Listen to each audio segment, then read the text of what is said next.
জয় হিন্দ। দেখো, লাস্ট ক্লাসে আমরা রিপ্রোডাকশন সিস্টেমের ফার্স্ট পার্ট পড়ে নিয়েছিলাম, ঠিক আছে।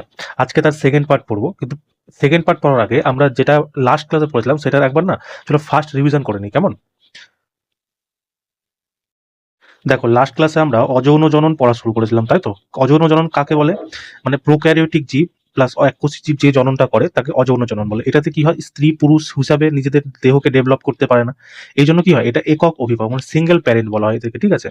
স্ত্রী পুরুষ হিসাবে নিজের মানে বডি ডেভেলপ করতে পারে না, এই জন্য কি গ্যামেটের নির্মাণ হয় না। গ্যামেট মানে কি সেলস, মানে সেক্স সেলের নির্মাণ হয় না, তাই তো। এই অযৌন জনন কত প্রকার বললাম? 4 প্রকার: ফিজন, বাডিং, ফ্র্যাগমেন্টেশন আর ভেজিটেটিভ।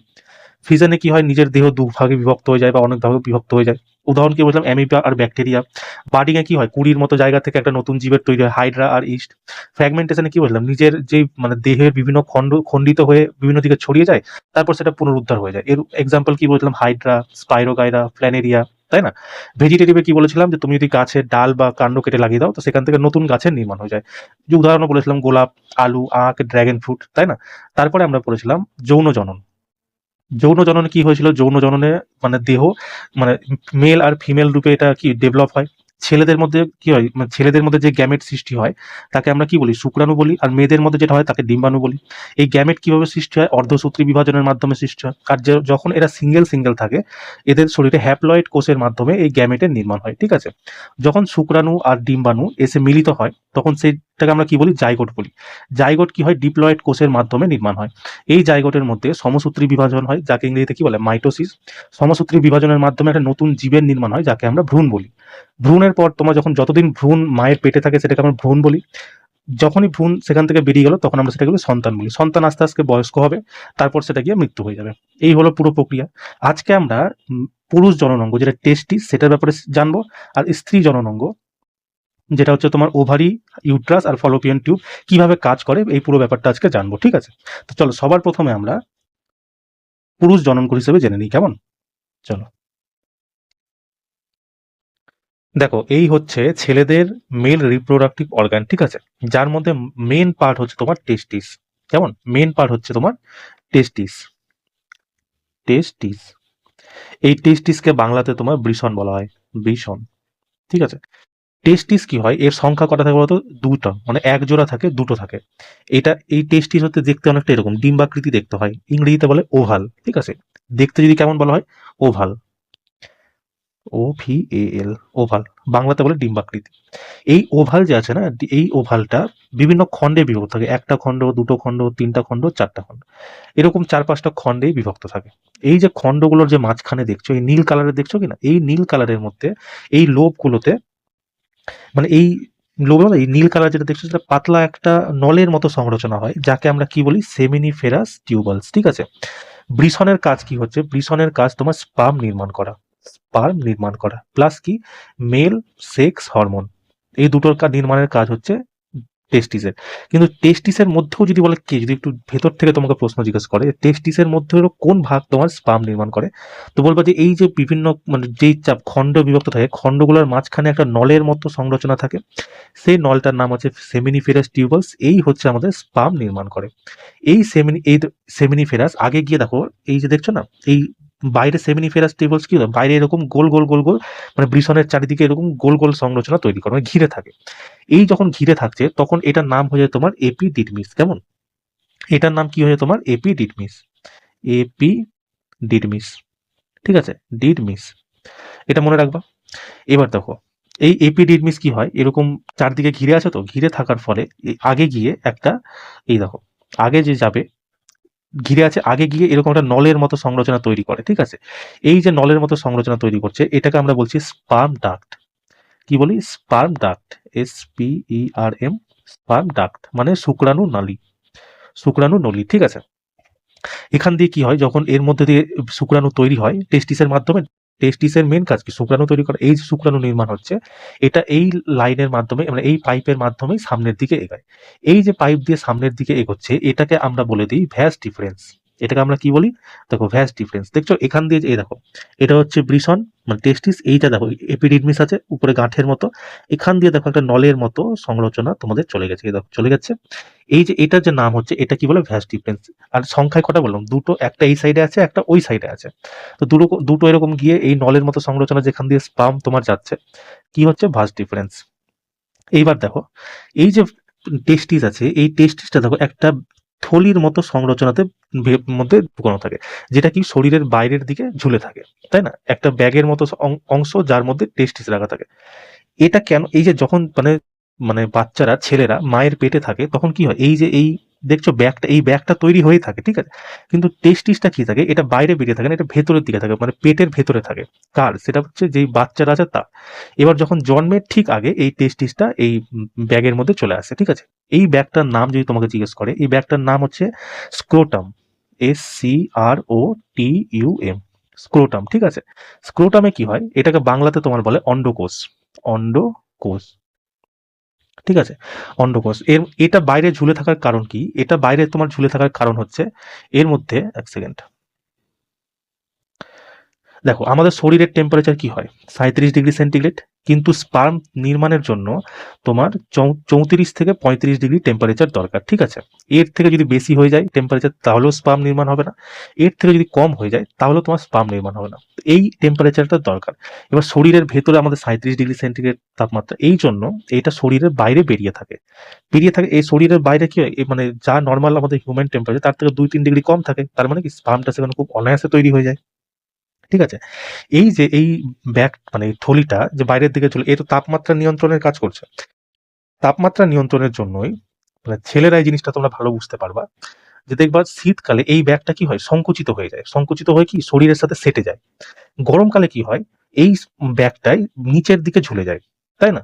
এটা ছেলেরা যারা আছো তারা তোমরা খুব ভালো মতো বুঝতে পারবে এই জিনিসটা হয় কেন হয়। কারণ এই কি আমাদের স্পাম নির্মাণের জন্য যে টেম্পারেচার দরকার সেই টেম্পারেচারটাকে মেনটেন করার জন্য এটা কোনো কোনো শীতকালে শুকরে যায়, মানে সিকুড়ে যায়, আর ই হয় গরমকালে কি হয়? সে ব্যাপারটা ঝুলে যায়, ঠিক আছে? এতটা তোমরা বুঝতে পারলে। এবার দেখো, এবার এটা মিটিয়ে দিচ্ছি কেমন? এইটুকুটা তো বুঝে নিয়েছি, এবার সামনে আমরা বুঝি। দেখো, এক সেকেন্ড,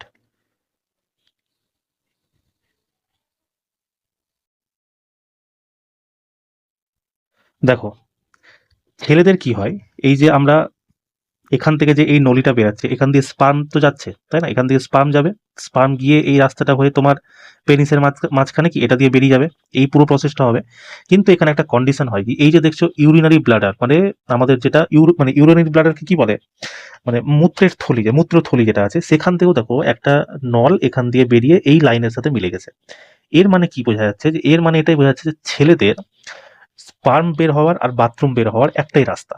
এবার কোনো সময় যখন স্পার্ম বেরাবে তখন বাথরুম বেরাবে না, যখন বাথরুম বেরাবে তখন স্পার্ম বেরাবে না। এই যে পুরো প্রক্রিয়াটাকে কন্ট্রোল করছে কি? দেখো এই পুরো প্রক্রিয়াটাকে কন্ট্রোল করার জন্য এখানে কিছু কিছু জিনিস আছে। এইখানে দেখো একটা, এই দেখছো লাল কালারের একটা হয়ে আছে, দেখো এই লাল কালারের যেটা বেরিয়ে আছে, এক সেকেন্ড, এই যে এইটাকে আমরা কি বলছি? এটাকে বলতে দিচ্ছি প্রোস্টেট গ্ল্যান্ড, ঠিক আছে? এই দেখো এই নলিরই একটু আগে দেখো এরকম একটা গাঁঠের মতো সংরচনা আছে, এটাকে আমরা কি বলছি? Seminal vesicle. আরেকটা সংরচনা হয় এই যে ইউরিনারি, এই যে এই লাইনটা আছে যেখান দিয়ে স্পার্ম আর বাথরুম বেরাচ্ছে, তার মানে এই ওপেনিংটা ঠিক আগে এই জায়গাটাতে এখানে কি থাকে? এখানে তোমাদের একটা কপার গ্ল্যান্ড থাকে, ঠিক আছে? Copper gland, COWPER, copper gland, copper gland থাকে। এই তিনটার এবার কাজ আমরা পড়বো। দেখো সেমিনাল ভেস, সবার প্রথমে প্রোস্টেট গ্ল্যান্ডের ব্যাপারে পড়ি, ঠিক আছে? দেখো প্রোস্টেট গ্ল্যান্ড কি করে? এই প্রোস্টেট গ্ল্যান্ড না একটা অ্যালকালাইন লিকুইড, এই মানে এই প্রোস্টেট গ্ল্যান্ড অ্যালকালাইন লিকুইড নির্মাণ করে। অ্যালকালাইন লিকুইডকে বাংলায় কি বলে? ক্ষারীয় তরল। ক্ষারীয় তরলের নির্মাণ করে। এর কি করে? এ হচ্ছে যে এই ধরো এখান দিয়ে যখন বাথরুম বেরাচ্ছে বা কিছু হচ্ছে যখন যাচ্ছে তখন এই রাস্তাটা কি অ্যাসিডিক হয়ে যাচ্ছে, তাই না? অ্যাসিডিক হয়ে যাওয়ার কারণে এই যে প্রোস্টেট গ্ল্যান্ড এখানে ক্ষারীয় তরল নির্মাণ করে সে কি করছে? এই পুরো লাইনটাকে অম্লীয়তা, এই লাইনের যে অম্লীয়তা, এই লাইনের যে অম্লীয়তা সেটাকে কি করছে? নষ্ট করে দিচ্ছে। যার ফলে কি হচ্ছে? স্পার্ম যখন বেরাচ্ছে বিনা বাধায় বেরাচ্ছে, প্লাস বেরোনোর সময় স্পার্মের কোনো রকম এর গুণমানের কোনো রকম পরিবর্তন হচ্ছে না। এই কাজটা কি করছে? গুণমান পরিবর্তন না হতে দেওয়া বা এই মানে স্পার্মকে অ্যাসিডিক না হতে দেওয়া, এর কাজ করছে আমাদের প্রোস্টেট গ্ল্যান্ড, ঠিক আছে? প্রোস্টেট গ্ল্যান্ডের পরে দেখো সেমিনাল ভেসিকল। সেমিনাল ভেসিকল কি করে? এই একটা লিকুইড, মিল্কি লিকুইডের নির্মাণ করে, মিল্কি লিকুইডের নির্মাণ করে। এই মিল্ক লিকুইডটা কি হয়, যখন স্পার্ম যে যাবে কিনা, স্পার্ম যাওয়ার সময় কোনো জায়গায় যাতে আটকে না যায়, একদম মানে খুব সহজ সরল মুভমেন্টের মাধ্যমে বেরাতে পারে, সেই জন্য সেমিনাল ভেসিকল একটা মিল্কি লিকুইডের নির্মাণ করে। ঠিক আছে, এই মিল্কি লিকুইডের কাজ কি হচ্ছে, স্পার্মের মুভমেন্টের জন্য মাধ্যমের নির্মাণ করা। মিল্কি লিকুইডের কি কাজ, স্পার্মের মুভমেন্টের জন্য মাধ্যমের নির্মাণ করা। এই দুটো বুঝতে পারলে। এবার দেখো কপার গ্ল্যান্ড। কপার গ্ল্যান্ড কি হয়, এইটা যে মানে ইউরেথ্রার যে ওপেনিং আছে কিনা, ওপেনিং এর আগে এই কপার গ্ল্যান্ডটা লাগানো থাকে। এই কপার গ্ল্যান্ড কি করে, একটা লিকুইডে এই তিনটা না তরলেরই নির্মাণ করে। প্রোস্টেট গ্ল্যান্ড যে তরলটা নির্মাণ করে সেটা কি অ্যাসিডিটি কমায়। এই সেমিনাল ভেসিকল যে তরলটা নির্মাণ করে সে কি স্পার্মকে মুভমেন্ট হতে সাহায্য করে। আর কপার গ্ল্যান্ড যে হয় সে যে তরলটা নির্মাণ করে, এই তরলটাতে কি হয়, প্রজননের সময় ধরো একটা ছেলে আর মেয়ের যৌন মিলন অবস্থাতে আছে, সেই সময় এই যে মানে স্পার্মটা যে তার ভেতরে যাবে, প্রবেশ করবে, মানে ফিমেল বডিতে যে প্রবেশ করবে, তার আগে কি সেটা ভ্যাজাইনার ভেতরে ঢুকবে। ঢোকার সময় যাতে সেখানে কোনো রকম ঘর্ষণের কারণে কোনো রকম অসুবিধা না হয়, সেই জন্য কি এই একটা লিকুইড নির্মাণ করে, যেটা কি করে মানে লুব্রিকেন্টের কাজ করে। ঠিক আছে, লুব্রিকেন্ট মনে রাখবা। তাহলে লুব্রিকেন্টের কাজ কে করে, কপার গ্ল্যান্ড লুব্রিকেন্টের কাজ করে, যাতে কি যখন সেটা ঢুকে বেরোয় কিনা, তার কারণে সেই সময় যাতে সেখানে কোনো রকম অসুবিধা না হয়, বা সেই ঘর্ষণের কারণে কোনো রকম ধরো ক্ষতি যাতে না হয়, সেই জন্য কপার গ্ল্যান্ড তার হচ্ছে তরল নির্মাণ করে। বুঝতে পারলে? তো তিনটার কাজ বুঝতে পারলে। প্রোস্টেট গ্ল্যান্ড কি করে, ক্ষারীয় তরল নির্মাণ করে। সেমিনাল ভেসিকল মিল্কি লিকুইড নির্মাণ করে। আর কপার গ্ল্যান্ড তোমার লুব্রিকেন্ট তরল নির্মাণ করে। এবার দেখো এই সেমিনিফেরাস যে ছিল, এই সেমিনিফেরাস টিউবাল যেটাকে আমরা বলছিলাম, এর আশেপাশে একটা সেল পাওয়া যায়। ঠিক আছে, এক সেকেন্ড, কি বলেছিলাম, সেমিনিফেরাস। সেমিনিফেরাস এটা কোথায় থাকে বলতো, এটা থাকে তোমার মানে টেস্টিসের খণ্ডিত ভাগের মাঝখানে, সেমিনিফেরাস টিউবালস। এর চারপাশে না, এর চারপাশে একটা মানে কি বলবো সেল থাকে, যার সেলটার নাম হচ্ছে কি লাইডিক সেল। লাইডিক সেল। এই সেলটা কি করে, এর মধ্যে একটা বিশেষ ধরনের কোষ পাওয়া যায় এই সেলের ভিতরে, যেটা কি করে আমাদের মানে ছেলেদের মেল সেক্স হরমোন এর নির্মাণ করে। মেল সেক্স হরমোন ছেলেদের কি হয়, ছেলেদের মেল সেক্স হরমোনের নাম হচ্ছে টেস্টোস্টেরন। টেস্টোস্টেরন, স্টেরন, ঠিক আছে, টেস্টোস্টেরন। এক সেকেন্ড,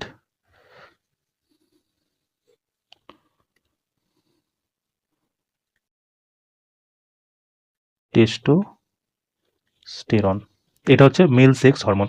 এটা কি, এটা হচ্ছে ছেলেদের সেকেন্ডারি সেক্সুয়াল ক্যারেক্টার। ঠিক আছে, ফার্স্ট সেক্সুয়াল ক্যারেক্টার কি হলো, উপরে যেগুলো যেগুলো বললাম সেগুলো, এটা হচ্ছে কি সেকেন্ডারি সেক্সুয়াল ক্যারেক্টার। ঠিক আছে, টেস্টোস্টেরনের কাজ কি, টেস্টোস্টেরনের কারণে ছেলেদের কি হয়, দাড়ি মজবে হয়। ঠিক আছে, ছেলেদের আওয়াজ কি হয়ে যায়, আওয়াজ ভারী হয়ে যায়। ঠিক আছে, তারপরে কি হয়, মানে ছেলেদের যে বুক আছে সেটা কি চওড়া হয়ে যায়, অনেকটা কি হয়, বুক চওড়া হয়ে যায়। প্লাস কি শারীরিকভাবে কি শক্তিশালী হয়ে যায়, শক্তিশালী হয়ে যায়, শক্তিশালী হয়ে যায়। ঠিক আছে, এটা কিসের জন্য হয়, এই টেস্টোস্টেরনের হরমোন করে। এই টেস্টোস্টেরন হরমোন তো মনে রাখবা, এই টেস্টোস্টেরন হরমোন যখন ভ্রূণ অবস্থায় থাকে না, ভ্রূণ হওয়া যখন ভ্রূণ তৈরি হয়ে গেল তার 3 মাস পর থেকে এই টেস্টোস্টেরন হরমোন নির্মাণ শুরু হয়। এটা থেকে বোঝা যে 3 মাস আগেই আমরা কোনো রকম বলে না, 3 মাস হওয়ার আগে তুমি ভ্রূণ পরীক্ষা করতে পারবে না ছেলে আছে না মেয়ে আছে। কেন সেটা, কারণ কি 3 মাস পরেই তোমার টেস্টোস্টেরন হরমোন নির্মাণ, যদি টেস্টোস্টেরন হরমোন নির্মাণ হয় তাহলে সেই যে ভ্রূণটা আছে সেটা হবে ছেলে। আর সেই যদি ভ্রূণ মানে টেস্টোস্টেরন না থাকে তাহলে সেই ভ্রূণটা হবে মেয়ে। যদি জিজ্ঞেস করে যে কোনো ভ্রূণের পরীক্ষার সময়, ভ্রূণ পরীক্ষা তো ইলিগাল, ভ্রূণ পরীক্ষার সময় কি করে বোঝা যায় যে সেই ভ্রূণটা ছেলে আছে না মেয়ে আছে, মনে রাখবে এই টেস্টোস্টেরন হরমোন। এটা কখন তৈরি হয়, এটা তৈরি হয় তোমার মানে মানে কি বলবো ভ্রূণ তৈরি হয়ে যাওয়ার 3 মাস পর থেকে। তাই 3 মাস আগে তুমি তৈরি মানে যদি মানে কি বলবো পরীক্ষা করো তাহলে তুমি জানতে পারবে না ছেলে আছে না মেয়ে আছে, কিন্তু 3 মাস পর তুমি ঠিক জানতে পারবে ছেলে আছে না মেয়ে। তার কারণ হচ্ছে এটা। ঠিক আছে, তো কি বললাম এতক্ষণ বুঝতে পারলে? চলো, যেটা আমি তোমাকে বললাম ফার্স্ট রিভিশন আমি তোমাকে করিয়ে দিচ্ছি, কেমন? দেখো, এক সেকেন্ড, দেখো প্রথমে আমরা কি পড়লাম, প্রধান অঙ্গ কি হচ্ছে টেস্টিস, আর এমনি নর্মাল সেকেন্ডারি কি সেমিনাল ভেসিকল, প্রোস্টেট গ্রন্থি, কপার গ্ল্যান্ড, এপিডিডমিস, তাই তো? প্রথমে আমরা কি পড়লাম, টেস্টিস কত থাকে, টেস্টিসের সংখ্যা হচ্ছে 1 জোড়া। দেখতে কেমন হয়, ডিম্বাকৃতি দেখতে হয়। এর কাজ কি শুক্রাণু এবং পুরুষ যৌন হরমোন টেস্টোস্টেরন নির্মাণ করা। তারপরে কি বললাম, টেস্টিসের বাইরে ত্বকের একটি পাতলা থলি, ত্বক মানে কি চামড়ার একটা পাতলা থলি থাকে যাকে আমরা স্ক্রোটাম বলি, যাকে বাংলাতে অন্ডকোষ বলে। গর্ভাবস্থায় কি বললাম, টেস্টিস পেটের ভেতর থাকে, যা জন্মের ঠিক আগে অন্ডকোষে চলে আসে। অন্ডকোষের সাহায্যে কি হয়, টেস্টিসের তাপমাত্রা নিয়ন্ত্রণ হয়, যা শরীরের তাপমাত্রা থেকে 2 থেকে 3 ডিগ্রি কম থাকে, মানে কত 34 থেকে 35 ডিগ্রি। এর চেয়ে কম মানে এর বেশি বা কম তাপমাত্রায় শুক্রাণু উৎপাদনই হবে না। তাই না? তারপরে আমি কি পড়লাম, তারপরে আমরা জানতে পারলাম যে যখন শীতকাল হয়, শীতকালে কি হয়, শরীরের তাপমাত্রা নিয়ন্ত্রণ, শীতকালে অন্ডকোষ সংকুচিত হয়ে যায় এবং অন্ডকোষ কি শরীরের কাছাকাছি চলে আসে, কিন্তু গ্রীষ্মকালে কি হয়, অন্ডকোষ প্রসারিত হয়ে যায়, মানে ঝুলে যায় এবং শরীর থেকে দূরে চলে যায়, যার ফলে কি হয়, তাপমাত্রা নিয়ন্ত্রণ করে। তারপর আমরা কি জানলাম যে এই যে প্রতিটা যে মানে ডিম্বাণু আছে, এই ডিম্বাণু বলছি কেন, এই যে টেস্টিস আছে, টেস্টিস কি হয়, বিভিন্ন লোবে বিভক্ত থাকে, ঠিক আছে, অন্ডকোষ অভ্যন্তরীণভাবে বিভিন্ন ভাগে বিভক্ত থাকে, তাকে আমরা কি বলি, সেমিনিফেরাস টিউবালস নাম বলি। এর মধ্যে কি একটা নলাকার কাঠামো থাকে, এই নলাকার কাঠামোটা কি হয়, মানে এই টিউবওয়েলের মাধ্যমে এখানে, এক সেকেন্ড, দেখো কি বললাম, সেমিনিফেরাস টিউবওয়েলের মাধ্যমে কি হয়, উৎপাদিত হয় পুরুষ যৌন হরমোনও উৎপাদিত হয়, মানে কি টেস্টোস্টেরন। এই জন্য সেমিনিফেরাস টিউবওয়েলসকে অন্ডকোষের একক বলা হয়। সেমিনিফেরাস টিউবওয়েলস একসাথে মিলিত হয় কি, বা অন্ডকোষের বাইরে একটা কাঠামো তৈরি করে, শক্ত গাঁঠের মতো, বলেছিলাম কি বলে, এপিডিডমিস বলে, এপিডাইমিস না ডিডমিস হবে। এবার দেখো কি বললাম, পুরুষদের প্রস্রাব এবং বীর্য প্রবাহের জন্য একটি মাত্র পথ থাকে, যাকে মূত্রনালী বা ইউরেথ্রা বলে। তারপরে আমরা কি জানলাম, তারপরে আমরা জানলাম, এক সেকেন্ড, যে এপিডিডমিস একটি নলাকার কাঠামো তৈরি করে, যাকে কি শুক্রাণুনালী বলে, মানে কি স্পার্ম ডাক্ট। এই শুক্রাণুনালীর সামনে অংশে কি থাকে, সেমিনাল ভেসিকল, প্রোস্টেট গ্রন্থি, মিত্রনালী, কপার গ্ল্যান্ড এসব থাকে। সেমিনাল ভেসিকল কি বললাম, এই মিলিপিড না, মিল্কি লিকুইড হবে, মিল্কি লিকুইড তৈরি করে, যা শুক্রাণু চলাচলের জন্য মাধ্যম তৈরি করে। প্রোস্টেট গ্রন্থি কি করে, ক্ষারীয় তরল উৎপন্ন করে, যা কি মূত্রনালীর অম্লতাকে নিরপেক্ষ করে। মূত্রনালী খোলার ঠিক আগে উভয় পাশে ছোট গ্রন্থি থাকে, যাকে কি বলে, কপার গ্ল্যান্ড বলে। তারপরে আমরা কি জানলাম, তারপর জানলাম এই যে কপার গ্ল্যান্ড আছে, এটা কি একটা তরল উৎপন্ন করে, যা প্রজনন প্রক্রিয়ার সময় লুব্রিকেন্ট হিসাবে কাজ করে, যা কি ঘর্ষণজনিত, মানে ঘর্ষণে যেখানে যখন ঘষা লাগে কিনা, সেখান থেকে কোনো ক্ষতি না হয়, সেই জন্য এই তরলটা উৎপন্ন করে। তারপর কি শুক্রাণু নালীর যে অংশ, মানে মূত্র নালীতে খোলে, মানে দুটো যে আমাদের যে স্পার্ম ডাক্ট যেখানে খুলছে, আর যে মানে মূত্রথলির যে মূত্রনালীটা খুলছে, সেটি একই জায়গায় খুলছে, তাই না? এবার কি বললাম, মূত্রনালী সেই পথ যার মাধ্যমে প্রস্রাব এবং শুক্রাণু দুটাই বেরায়। সেমিনিফেরাস টিউবওয়েলের চারপাশে কি কোন কোষ থাকে বললাম, লেইডিক কোষ। এটা কি করে, পুরুষ সেক্স হরমোনের নির্মাণ, টেস্টোস্টেরন নির্মাণ করে। এই হরমোনের কাজ কি, দাড়ি গোপের বৃদ্ধি, এক সেকেন্ড, দাড়ি গোপের বৃদ্ধি। তারপর কি মানে গলার স্বর ভারী হয়ে যাওয়া, বুকের প্রসারণ, বুক চওড়া হয়ে যাওয়া এবং শারীরিক ও শক্তিশালী হওয়া। এই ছিল তোমাদের মেল রিপ্রোডাক্টিভ অর্গ্যান, ঠিক আছে, পড়ে নিলাম। এইবার আমরা পড়বো ফিমেল রিপ্রোডাক্টিভ অর্গ্যান, কেমন? তো চলো শুরু করা যাক। দেখো এই হচ্ছে তোমাদের ফিমেল রিপ্রোডাক্টিভ অর্গান, ঠিক আছে। এটা পুরোটাই দেখতে এরকম হয়, যার এই যে এই মুখটাকে বলে ভাজাইনা, ঠিক আছে। এই যে এই জায়গাটা দেখছো না, এই জায়গাটাকে বলে তোমায় সার্ভিক্স বলা হয়, CERVIX, সার্ভিক্স বলা হয়। এইটাকে দেখছো যে এই দুটোকে বলা হয় ওভারি, এর ভিতরেই তোমার ওভামের নির্মাণ হয়। এই যে এই নলটাকে দেখছো, এই নলটা তোমাকে ফলোপিয়ন টিউব বলে, এই জায়গাটাকে তোমার বলে ইউট্রিয়াস, আর এই যে ইউট্রিয়াস যে যে যে জিনিসটা দিয়ে ঢেকে আছে না, এইটাকে বলে এপিডার্মিয়াম, এটাকে বলে স্যার এন্ড্রোমেট্রিয়াম বলে, এন্ড্রোমেট্রিয়াম, ঠিক আছে, মেট্রিয়াম। চলো এবার আমরা প্রত্যেকটা ব্যাপার আস্তে আস্তে জানা শুরু করি। দেখো মেয়েদের এই জিনিসটাকে দেখছো, এটাকে বলে ওভারি, ঠিক আছে, বাংলাতে বলে ডিম্বাশয়। এটার সংখ্যা কটা হয়, দুটো সংখ্যা হয়। এর মধ্যে কি হয়, ওভারির নির্মাণ হয়, ঠিক আছে। ওভারি কি হলো, ওভারি হচ্ছে মানে মানব দেহের সব থেকে বড় সেল, বা সব থেকে বড় সেল যদি জিজ্ঞেস করে, সেটা হচ্ছে আমাদের ওভারি, কেমন? দেখো এইটা দিয়ে স্পার্ম এই জায়গাটায় রিলিজ হয়, মানে কার্ভিক্সে স্পার্ম রিলিজ হয়, রিলিজ হওয়ার পর এখান দিয়ে ইউট্রাসের মাধ্যমে কিছু স্পার্ম এইদিকে চলে যায়, কিছু স্পার্ম এইদিকে চলে যায়, ঠিক আছে। তার আগে আমরা জানি যে এই যে ওভারি যে দেখছো কিনা, এই ওভারির মধ্যে একটা ধরনের পরত থাকে। এই যে ধরো এই পরতটাকে আমি লালটাকে যদি ধরে নিই, এই একটা পরত থাকে, যেটাকে আমরা বলি গ্রাফিয়ান ফলিকল, ঠিক আছে। কি নাম দিই, গ্রাফিয়ান ফলিকল, ফলিকল, ঠিক আছে, গ্রাফিয়ান ফলিকল। এর মধ্যেই তোমার ডিম্বাণুর নির্মাণ হয়, ঠিক আছে। যখন এখান থেকে ডিম্বাণু যখন আস্তে আস্তে, ধরো এই ডিম্বাণু নির্মাণ হতে কদিন সময় লাগে, 7 দিন তোমার সময় লাগে, মানে একটা মেনসুরেশন সাইকেল কমপ্লিট হয়ে যাওয়ার পর। আমি নেক্সট মাসের কথা বলছি, ঠিক আছে। নেক্সট মাস যখন শুরু হলো, এখানে তোমার ওভারি, একদম শুরুতে ওভারি তৈরি হবে, কতদিন সময় লাগবে, 7 দিন। কোথায় সেটা তৈরি হবে, গ্রাফিয়ান ফলিকলের এটা তৈরি হবে। এবার দেখো যখন গ্রাফিয়ান ফলিকল থেকে 7 দিন পার হয়ে গেল, এবার 7 দিনের পর থেকে প্রথম সপ্তাহ হয়ে গেল আমার, এবার দ্বিতীয় সপ্তাহ আর তৃতীয় সপ্তাহ, এই দুটো সপ্তাহ মানে 14 দিন, ঠিক আছে। এই সময় কি হয়, এই যে গ্রাফিয়ান ফলিকল এটা ফেটে যায়, ঠিক আছে। ফেটে কি হয়, এই নালীটার মধ্যে দিয়ে পরিপক্ক যে ডিম্বাণু হয়, সেই পরিপক্ক ডিম্বাণুটা তোমার ফলোপিয়ন টিউবে চলে আসে, কেমন? ফলোপিয়ন টিউবে আসে, এরা কতক্ষণ থাকে একটা পরিপক্ক ডিম্বাণু, মনে রাখো 12 থেকে 24 ঘন্টা এই হচ্ছে একটা পরিপক্ক ডিম্বাণু আসে। এবার ধরো 12 ঘন্টা থেকে 24 ঘন্টা এখানে ওয়েট করে যে এখানে স্পার্ম আসবে, এসে এখানে এসে ফার্টিলাইজ করবে। কিন্তু ধরো স্পার্ম যখন এলো না এর মধ্যে, তখন কি হবে? এটা ড্যামেজ হয়ে যাবে। ড্যামেজ হয়ে কি সামনের দিকে চলে আসতে লাগবে। এই যে চলে এলো, নেক্সট আবার এখান থেকে আবার একটা পরিপক্ক ডিম্বাণু মানে ম্যাচিওর ডিম্বাণু এখানে আবার চলে এলো। আবার সে এরকম ওয়েট করলো, আবার সে স্পার্ম পেলো না, ঠিক আছে, আবার স্পার্ম পেলো না, আবার সে এখানে মানে ড্যামেজ হয়ে সামনের দিকে গেল, আবার একটা মানে ডিম্বাণু এখানে এলো, সেম প্রসেস এবার চলতে থাকলো। এটা কতদিন হলো? 2 থেকে 3 সপ্তাহ, মানে 14 দিন এই প্রসেস তোমার চলবে, ঠিক আছে। এই প্রসেস চলার পর যখন ধরো যদি এই সময় চলে আসে স্পার্ম, তো ফার্টিলাইজ হলো না। কিন্তু ধরো আমি এখন ধরে নিচ্ছি স্পার্ম আসেনি, ঠিক আছে। এবার দেখো বাকি থাকলো কি 14 দিন পার গেল, এবার চতুর্থ সপ্তাহ। এই চতুর্থ সপ্তাহে কি হয়, ম্যাক্সিমাম যে পরিপক্ক ডিম্বাণু এখান থেকে গেছিল কিনা সেটা তোমার চলে যাবে। কিন্তু তারপরে যে বেঁচে থাকবে চতুর্থ সপ্তাহে ম্যাক্সিমাম যে ডিম্বাণুগুলো থাকবে সেগুলো ডেড হয়ে যাবে, ঠিক আছে। সেগুলো ডেড হয়ে যাবে, মানে ধরে নেবো 95% তোমার ডিম্বাণু ডেড হয়ে যাবে। সে এখানে যাবে, পরিপক্ক হতে পারবে না, সামনের দিকে চলে আসবে। এবার এরকম পুরো সার্কেলে প্রথম সপ্তাহে কি হলো, তোমার নির্মাণ হলো। দ্বিতীয় আর তৃতীয় সপ্তাহে কি সেটা পরিপক্ক হলো, ম্যাচিওর হলো। চতুর্থ সপ্তাহে সেটা কি হলো, ডেড হতে থাকলো। আস্তে আস্তে ডেড হতে হতে হতে সে এখান দিয়ে মেনসুরেশন সাইকেলের মাধ্যমে এই বাইরে দিয়ে বেরিয়ে যাবে, ঠিক আছে। এই মেনসুরেশন সাইকেলের মাধ্যমে বাইরে দিয়ে বেরিয়ে যাবে। এবার কি হয়, এই যে ধরো এই সাইকেল দিয়ে বেরোচ্ছে কিনা, মেনসুরেশন সাইকেল হয়তো মাসিক ধর্ম হয়তো বেরিয়ে যাচ্ছে।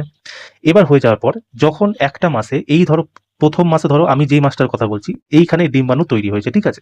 নেক্সট মাসে তোমার এইখানে ডিম্বাণু তৈরি হবে, এটা ফাঁকা থেকে যাবে। এর মানে আমরা কি বুঝতে পারলাম, যে ফলোপিয়ন টিউব মানে ওভারির মধ্যে একসাথে একই মাসে দুটো ওভারিতে তো কখনোই তোমার ডিম্বাণু নির্মাণ হয় না। যখনই হবে একটাতে হবে। এই মাসে এটাতে হলো, তো পরের মাসে এটাতে হবে, পরের মাসে এটা হয়ে গেলো, তারপরের মাসে এটাতে হবে। এই প্রক্রিয়ায় তোমার চলতে থাকবে, কেমন। তারপর কি হয়, ধরো এইখানে তো তোমার পুরো সার্কেল তোমার মেনসুরেশন সাইকেল হয়ে বেরিয়ে গেল। এটা আমি তোমাকে বললাম স্পার্ম না আসার কারণে। যখন আসে না তখন দেখো ইউট্রাসের এখানে তো টোটাল এগুলো জমা হয়ে গেছে, তাই না। জমা হয়ে যাওয়ার পর এই যে এই এন্ড্রোমেট্রিয়াম, এটা কি হয়, টিস্যু দিয়ে তৈরি হয়। এর মধ্যেই তোমার যখন ফার্টিলাইজ হয়ে যায় এর মধ্যেই বাচ্চাটা থাকে ইউট্রাসের মধ্যে এন্ড্রোমেট্রিয়াম বলে একটা টিস্যু থাকে, যার মধ্যে তোমার ভ্রূণ সেখানে বড় হয়। এবার ধরো এখানে তো ধরো তোমার স্পার্ম আসেনি, মানে কি ফার্টিলাইজ হয়নি, তখন মেনস্ট্রুয়েশন সাইকেলে কি হয়, এই পুরো ব্যাপারটা এই ডিম্বাণুগুলো তো নষ্ট হয়ে গেছে, এগুলো তো আসবেই, প্লাস এই যে টিস্যুটা দেখছো এই টিস্যুটাও তোমার মেনস্ট্রুয়েশন সময় মানে মাসিকের সাথে সাথে বেরিয়ে যায়, ঠিক আছে। এর কারণে কি হয়, যেই রক্তটা বের হয় কিনা সেই রক্তটা দেখবা তোমরা চাপ চাপ বের হয় একদম, ঠিক আছে, পুরো একদম গাঢ় একদম থলথলা টাইপের বেরোয়। কেন? কারণ এই যে এন্ড্রোমেট্রিয়ামটা আছে এটাও ওর সাথে সাথে বেরিয়ে যায়। এটা তো হয়ে গেল একটা। এবার ধরো এখানে স্পার্ম যাচ্ছে, ঠিক আছে, আমি এটা মিটিয়ে দিচ্ছি, দেখো। এবার ধরো তোমার এখানে স্পার্ম যাচ্ছে। স্পার্ম যাওয়ার সময় স্পার্ম যখন যায় তখন দুটো প্রবলেম হয়, ঠিক আছে। এক সেকেন্ড, দেখো। স্পার্ম যখন যায় একটা ছেলের, এখানে তো স্পার্ম ডিসচার্জ হবে না, এখান দিয়ে ঢুকবে, এখানে স্পার্ম ডিসচার্জ হয়ে যাবে। এটা কোথায়? এটা হচ্ছে সার্ভিক্স। সার্ভিক্স মনে রাখবা সবসময়, স্পার্ম ডিসচার্জ হয় সার্ভিক্সে। এখানে স্পার্ম দুই রকমের হয়, একটা থাকে এরকম লেজ লাগানো, ঠিক আছে, একটা লেজ লাগানো থাকে, আর একটা থাকে তোমার এরকম নর্মালি থাকে। এই যে লেজ লাগানো, এই লেজটা কিসের তৈরি হয়, এটা তোমার তৈরি হয় মাইটোকন্ড্রিয়া, ঠিক আছে, মাইটোকন্ড্রিয়া, ঠিক আছে। এবার যখন যাই কিনা দেখো এখান দিয়ে স্পার্ম এলো ইউট্রাসে, এখান দিয়ে কিছু এইদিকে যাবে, কিছু এইদিকে যাবে, ঠিক আছে। এর মধ্যে কি কি হবে দেখো, কিছু স্পার্ম আছে যার মধ্যে লেজ নাই, তারা তো এখানে ঢুকলো আর মরে গেল, এটা তো মুভমেন্টই করতে পারবে না, শেষ হয়ে গেল। এবার এই দিকে কিছু একটা যাবে, এইদিকে কিছু স্পার্ম যাবে। এবার ধরো আমি ধরলাম যে প্রথম মাসে তোমার এই ওভারিতে তোমার ডিম্বাণু নির্মাণ হয়েছে, তার মানে কি এই ওভারিটা ফাঁকা থাকবে। তার মানে যদি স্পার্ম এই ওভারিতে যায় তাহলে কি হবে, এখানে কোনো ফার্টিলাইজেশনের কোনো কিছু প্রক্রিয়া হবে হবে না। আর স্পার্ম এত দূর অব্দি যায়ও না, স্পার্ম এই মানে ফলোপিয়ান টিউব অব্দি আসে, এখানে মানে ফার্টিলাইজ হয়ে গেল, দিয়ে এখানে চলে এলো, এখানে ইউট্রাসে বাচ্চা বড় হয়।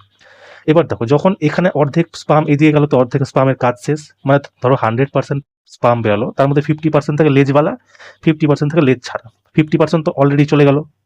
এবার 50%-এর মধ্যে কিছু পার্সেন্ট চলে যায় ফাঁকাটাতে, কিছু পার্সেন্ট চলে যায় ভর্তি, যেটা ফাঁকাটাতে গেল সেখানেও তোমার বাদ হয়ে গেল, 25% তো বাদই হয়ে গেল, মানে বাকি যে 25% থাকলো সে হচ্ছে তোমার ফার্টিলাইজের জন্য কি হলো। আর মনে রাখবা যে ফার্টিলাইজ হওয়ার জন্য মিনিমাম 7 থেকে 8 মিলিলিটার স্পার্ম দরকার হয়। আর স্পার্মের জীবনকাল কতক্ষণ থাকে?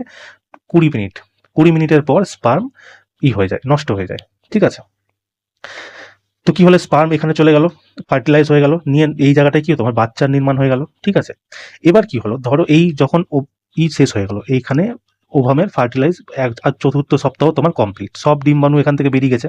এবার এখানে পড়ে থাকবে কি, সেই মনে করো যে গ্রাফিয়ান ফলিকল, যেটা বলেছিলাম গ্রাফিয়ান ফলিকল। এটা কি বললাম, এটার ভিতরেই ডিম্বাণু তৈরি হয়, এই গ্রাফিয়ান ফলিকলটা অবশিষ্ট পড়ে থাকবে, সব ডিম্বাণু বেরিয়ে যাওয়ার পর কি এই তো ফাঁকাই থাকবে না।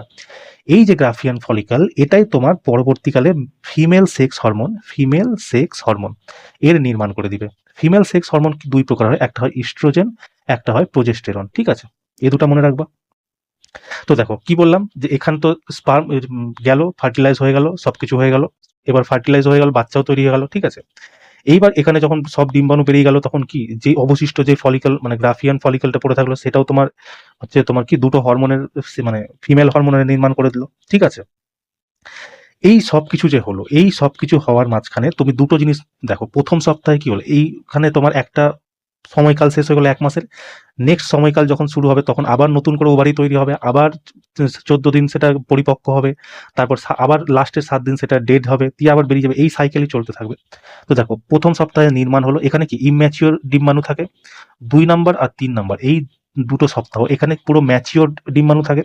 আর এই 4 নাম্বার সপ্তাহ, এই সপ্তাহটাতে তোমার কি হয়, ডিম্বাণু ডেড হয়ে যায়। প্রায় এই 4 সপ্তাহ যেন এবার ধরো যেই মেনসুরেশনের টাইম থাকে, এই 4 সপ্তাহের জন্যই না, এই লাস্টের সপ্তাহের জন্য মেনসুরেশন টাইম কোনো কোনো এগিয়ে যায়, কখনো কখনো পিছিয়ে যায়, কারণ এখানে তো ডেড সেল আছে না, মানে ডেড ডিম্বাণুগুলো আছে, অলমোস্ট 95% ডেড হয়ে যায়, ঠিক আছে, তাও 5% তোমার বেঁচে থাকে। তো তো ওই জন্যই কি হয়, ডেট আগে পিছিয়ে হয়ে যায়, ঠিক আছে। অনেক সময় হয় কোনো মেয়েদের যে ধরো কি বলবো, ধরো 27 তারিখে হবে, ঠিক আছে, ডেট আছে, কিন্তু 27 তারিখে না হয়ে সেটা 29 তারিখে হয়ে গেল। তার কেন হলো, কারণ কি এখানে ডেড সেলগুলো সম্পূর্ণভাবে ডেড হয়নি, তাই 2 দিন সময় লাগলো। ধরো 27 তারিখেই তোমার ডেট আছে, কিন্তু তার আগে 25 তারিখে হয়ে গেল, ঠিক আছে। তার মানে কি হলো, এখান থেকে যে এই যে চতুর্থ সপ্তাহে পুরো ডিম্বাণু তোমার ডেড হয়ে গেছে, সেই জন্য কি তোমার আগেই হয়ে গেল, মেনসুরেশন হয়ে গেল, ঠিক আছে। তাহলে এখান থেকে কি বোঝা গেল, যে প্রথম যে সপ্তাহটা, এই সপ্তাহটা তোমার ইম্যাচিওর ডিম্বাণু আছে, মানে এই সময় যদি কোনো প্রোটেকশন ছাড়া যদি এই সময় যৌন মিলন করা হয়, 100% চান্স আছে যে তোমার কোনো রকম ফার্টিলাইজ হবে না। দ্বিতীয় আর তৃতীয় সপ্তাহ মানে মেনসুরেশন, মানে দ্বিতীয় মাসের শুরু হওয়ার সময়, প্রথম সপ্তাহ তো হলো না, দ্বিতীয় তৃতীয় মাসে এখানে তোমার 100% চান্স আছে এই সময় যদি যৌন মিলন করা হয়, 100% একটা মেয়ে প্রেগনেন্ট হয়ে যাবে। কিন্তু এই চতুর্থ সপ্তাহটাতে কি হয়, এই সময় দেখা যায় কি তোমার চান্স থাকে 95%, 5%, 95% ক্ষেত্রে তোমার যৌন মিলন করলেও মানে কোনো প্রোটেকশন ছাড়া তোমার কি হয়, প্রেগনেন্ট নাও হতে পারে, কিন্তু 5% চান্স থাকে যে এখানে প্রেগনেন্ট হয়েও যেতে পারে, ঠিক আছে। এবার এই প্রসেসগুলোকে, প্রেগনেন্সিটাকে থামানোর জন্য কিছু আমাদের গর্ভনিরোধক পিলস ব্যবহার করা হয়, ঠিক আছে। 1 সেকেন্ড, দেখো কিছু গর্ভনিরোধক পিলস আমাদের ব্যবহার করে, একটা তো সবার প্রথমে তো ছেলেদের তো জানোই, সেটা হচ্ছে কন্ডোম, ঠিক আছে, পরীক্ষাতে আসে গর্ভনিরোধক হিসেবে কিসের ব্যবহার করে, কন্ডোম। দ্বিতীয় হচ্ছে কপার টি,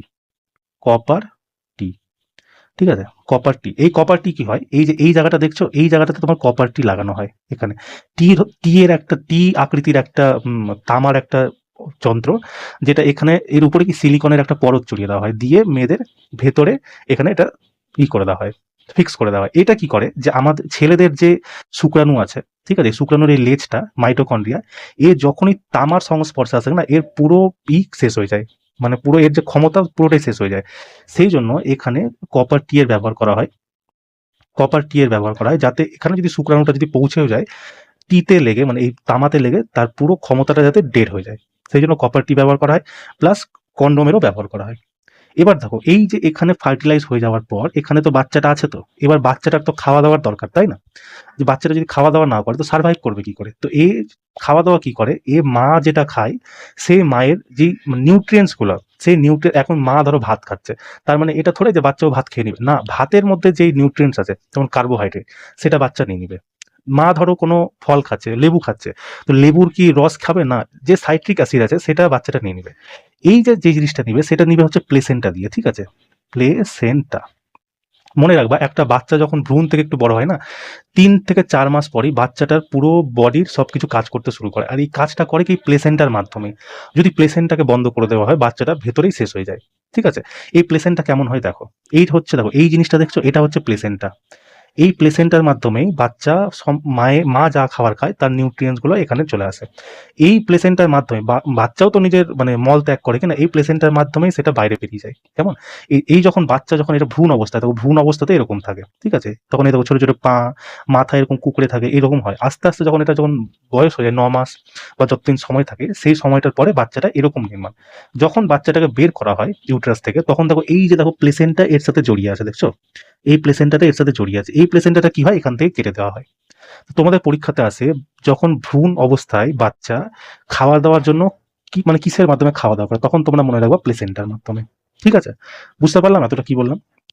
দেখো আমি এতক্ষণ কি বললাম, যেটা বলেছি তোমাকে ফার্স্ট রিভিশন করে দিচ্ছি, ঠিক আছে? দেখো সবার প্রথম আমরা পড়লাম কি, এক সেকেন্ড। দেখো আমরা সবার প্রথমে পড়লাম যে একজন নারীর ওভারির সংখ্যা হয় 2টো। আর ওভারির কাজ কি? ওভাম নির্মাণ করা। ওভারি কি করে, প্রত্যেক মাসে ডিম্বাণু নির্মাণ করে কি, কিন্তু কি হয়, একটা নির্মাণ করে, একটা ফাঁকা থাকে। 2টো ওভারি কিনা, তার মধ্যে একটা 1 মাসে মানে যদি কাজ করে তো অপরটা ফাঁকা বসে থাকে। এবার দেখো ডিম্বা যখন বিকশিত হয় কোথায়, ফলিকল দ্বারা, গ্রাফিয়ান ফলিকলই হয়। এই গ্রাফিয়ান ফলিকল ফেটে যখন ডিম্বাণু বের হয়, সেটা ডিম্বনালীতে ফানেলের মাধ্যমে ফলোপিয়ান টিউবে স্থানান্তরিত হয়। ঠিক আছে? প্রজননের সময় কি হয়, শুক্রাণু জরায়ুর মধ্যে কার্ভিক্সের মধ্যে দিয়ে ইউট্রাসের মধ্যে দিয়ে প্রবেশ করে এবং ফলোপিয়ান টিউবে যায় এবং ডিম্বাণুর সাথে মিলিত হয়। এর মানে কি, এর মানে এটাই যে, দাঁড়াও, এর মানে হচ্ছে এটাই যে স্তন্যপায়ী প্রাণীদের শুক্রাণু এবং ডিম্বাণুর মিলনের প্রক্রিয়া ফলোপিয়ান টিউবে ঘটে, যাকে আমরা কি বলি, ফার্টিলাইজ বলি। দেখো নিষেক ফার্টিলাইজার পর কি বলেছিলাম, একটা জাইগোটের নির্মাণ হয়। জাইগোট কোথায়, যেটা আমাদের মানে আমাদের না, মেয়েদের যে ইউট্রাস থাকে তল পেটে, সেই ইউট্রাসের দেওয়ালের সাথে যুক্ত থাকে। ঠিক আছে? আর এই শিশুর বিকাশ মানে পুরোটা জরায়ুতেই হয়। আর জরায়ুটা কি দিয়ে ঢাকা থাকে, মনে রাখবা এন্ডোমেট্রিয়াম নামক একটা পরত থাকে, যার মধ্যে বাচ্চাটা থাকে। ঠিক আছে? ওই যে দেখালাম না, দেখো এই যে এই পরতটাকে দেখছো, এই পরতটাই হচ্ছে তোমার এন্ডোমেট্রিয়াম, এর ভিতরেই বাচ্চাটা থাকে। আর এই পুরো যে এরিয়াটা দেখছো অন্ধকার হয়ে আছে, এটাকেই তোমাদের বলে ইউট্রাস। কেমন? মানে জরায়ু। তারপর কি বললাম, যে গ্রাফিয়ান ফলিকল থেকে ডিম্বাণু বেরিয়ে যাওয়ার পর যে অবশিষ্ট অংশটা পড়ে থাকে তাকে কি বলে, কর্পাস লুটিয়াম। এই কর্পাস লুটিয়ামই মেয়েদের মধ্যে প্রোজেস্টেরন আর ইস্ট্রোজেন এই দুটো হরমোনের নির্মাণ করে। ঠিক আছে? এই হরমোনের কাজ কি হয়, দেখো এই হরমোনের কাজ, প্রথম তো এই হরমোনটা তোমাদের ডিম্বাণু নির্মাণ করে। কেন? কারণ মেন তো গ্রাফিয়ান ফলিকলই তৈরি করছে তোমাদের ডিম্বাণু। এবার ওটা যখন অবশিষ্ট পড়ে থাকে, তখনই মানে ওই কর্পাস লুটিয়ামের নির্মাণ করছে, যেটা কি সেক্স হরমোনের কাজ করছে। দেখো এই সেক্স হরমোনের জন্য মহিলাদের কি দাড়ি গোপ বেরায় না, কণ্ঠস্বর কি পুরুষদের তুলনায় নরম হয় আর বেশি সুরেলা হয়, শুনতে ভালো লাগে। কিন্তু কি হয়, মহিলাদের বুক পুরুষের তুলনায় অনেক বড় হয়ে যায়, নরম হয়ে যায়, তাই না? এবার দেখো শিশু যখন গর্ভাবস্থা থাকে, শিশুটি কি মায়ের জরায়ুর সাথে প্লাসেন্টা নামক একটা ঝিল্লির মতো কাঠামো দ্বারা যুক্ত থাকে। প্লাসেন্টা কি বললাম, এই যে এই জিনিসটা হচ্ছে তোমার প্লাসেন্টা। ঠিক আছে? এর মধ্যে কি হয়, যে মা খাবার খাচ্ছে সেই খাবারও বাচ্চা খাচ্ছে, প্লাস যে মল ত্যাগ করছে সেটা দুটোই এই প্লাসেন্টাই উভয় অঙ্গ হিসাবে কাজ করছে। যখন জন্মের পর কি হয়, শিশুর শরীর থেকে সেই প্লাসেন্টাকে তাকে কেটে বাদ দিয়ে দেওয়া হয়। তারপরে আমরা কি জানলাম, তারপরে আমরা জানলাম যে স্তন্যপায়ী প্রাণীদের মধ্যে স্ত্রী প্রজনন ব্যবস্থা মাসিক চক্র নামে একটি চক্রের মাধ্যমে পরিচালিত হয়, যেটা টোটাল কি 28 দিনের হয়। তার মধ্যে প্রথম সপ্তাহে কি হয়, ইম্যাচিওর ডিম্বাণু থাকে। দ্বিতীয় আর তৃতীয় মানে 14 দিন থাকে একদম পরিপক্ক ডিম্বাণু থাকে। আর লাস্টের সপ্তাহটা এখানে তোমার ডিম্বাণু ডেড হয়ে যায়। যেহেতু ডেড 95% ক্ষেত্রে ডেড হয়ে যায়, কিছু পার্সেন্ট তোমার ডেড হয় না, সেই জন্য ডেড যেটা থাকে সেটা আগে পিছিয়ে হয়ে যায়। ঠিক আছে? এবার দেখো কি লাগে, মাসিক চক্রের 14 দিনে ডিম্বস্ফোটনের সম্ভাবনা সবথেকে থেকে বেশি থাকে। কি বললাম, দ্বিতীয় সপ্তাহ পরিপক্ক হয়ে যায় না, এই পরিপক্ক হয়ে যাওয়ার কারণে কি এখানে চান্সেস বেশি থাকে যে তুমি ওই সময় যদি কেউ যৌন মিলন করে উইদাউট প্রোটেকশন, প্রেগনেন্সি হওয়ার 100% চান্স আছে, তাই না? এবার দেখো তারপরে কি আমরা কালকে দেখো বলে মহিলাদের বয়স সন্ধি শুরু মানে কি, কোন সময়, এটা 13 থেকে 15 বছর বয়সে মেয়েদের এই বয়স সন্ধি মানে প্রভার্টি শুরু যায়। কিসের মাধ্যমে? ঋতুস্রাবের মধ্যে। এই ঋতুস্রাবকেই বাংলাতে লোকাল ভাষায় আমাদের মাসিক বলা হয়, ইংরেজিতে মেনসুরেশন বলা হয়। ঠিক আছে? আর এই যে ডিম্বাণু নির্মাণ হচ্ছে, এই ডিম্বাণু নির্মাণটাকে ওজেনেসিস বলা হয়। ঠিক আছে? পরীক্ষায় তোমাদের প্রশ্ন হয় ডিম্বাণু নির্মাণের প্রক্রিয়া কি বলা হয়, মনে রাখবা ওজেনেসিস বলা হয়। দেখো কোলাস্ট্রাম রোগ প্রতিরোধের ক্ষমতা। কোলাস্ট্রাম কি জানো, যখন একটা মেয়ে প্রেগনেন্ট হয়ে যাওয়ার পর যখন বাচ্চা জন্ম দেয়, বাচ্চা জন্ম দেওয়ার আগে পর্যন্ত মেয়েদের বুকে দুধ আসে না, কিন্তু বাচ্চা জন্ম দেওয়ার পর মেয়েদের বুকে দুধ চলে আসে। এবার বাচ্চা সেই দুধটা খায়, এই দুধের মধ্যেই এই কোলাস্ট্রাম থাকে, কারণ বাচ্চাকে কি বলে 6 মাস মায়ের দুধ খাওয়াতে বলে। এবার ওই দুধের মধ্যে তো রোগ প্রতিরোধ ক্ষমতা দরকার না, সেই এই কোলাস্ট্রাম এই দুধের মধ্যে থাকে, যেটা বাচ্চাকে 6 মাস মানে সব রকম ওদের ভরপুর পুষ্টি দেয়। ঠিক আছে? দেখো এই ছিল আজকে আমাদের ক্লাস। প্রথমে তো আমরা মেল পড়ে নিলাম, ফিমেলও পড়ে নিলাম। কেমন? আমার দেখো এই ক্লাসটা আমাকে দুজন স্টুডেন্ট ছিল, আমাকে এই ক্লাসটা অনেক দিন ধরে সে আমাকে বলছিল যে পড়িয়ে দিতে। তো আমি ধরো চেষ্টা করলাম তোমাকে খুব ভালো মতো বোঝানোর। এইটা যতটা তোমাকে বলে দিলাম কিনা, এরপরে তুমি যে কোনো প্রিভিয়াস ইয়ার সলভ করে নিও। যা আমি তোমাকে পড়িয়েছি এই ক্লাসটা একবার দেখে নিও, করে রেলের যদি তোমার কাছে প্রিভিয়াস ইয়ার থাকে সেটা তুমি করে নিও। আমি তোমাকে প্রিভিয়াস ইয়ার করাতাম, কিন্তু দেখো না বেশি দিন আর সময় নেই। আজকে তোমার কত 4 তারিখ না 5 তারিখ হয়ে গেল, আবার 2-3 দিন পর থেকে পরীক্ষা শুরু হয়ে যাবে। তো নেক্সট ক্লাস থেকে আমরা ম্যাথের এক্সারসাইজ শুরু করবো, ঠিক আছে? যেগুলো পরীক্ষাতে এসছে সেগুলো নিয়ে আবার ডিসকাস শুরু করবো। যেহেতু এখন কয়েকদিন ফাঁকা ছিল, তো আমাকে স্টুডেন্টরাও বলেছিল দুটো করে দিতে, একটা লেন্স, দর্পণ আর রিপ্রোডাকশন সিস্টেম, তো করে দিলাম। তো তোমরা ক্লাসটা দেখো, কেমন লাগলো আমাকে অবশ্যই জানিও। যদি বুঝতে পেরে থাকো কিছু সেটাও আমাকে জানিও, যদি বুঝতে না পেরে থাকো সেটাও আমাকে জানিও, ঠিক আছে? তাহলে কি হবে, আমি তোমাকে নেক্সট ক্লাসে আরো ধরো ভালো করে বোঝানোর চেষ্টা করবো, কেমন? তো ক্লাসটা কেমন লাগলো তোমরা অবশ্যই আমাকে জানিও। চলো দেখা হচ্ছে নেক্সট ক্লাসে। জয় হিন্দ।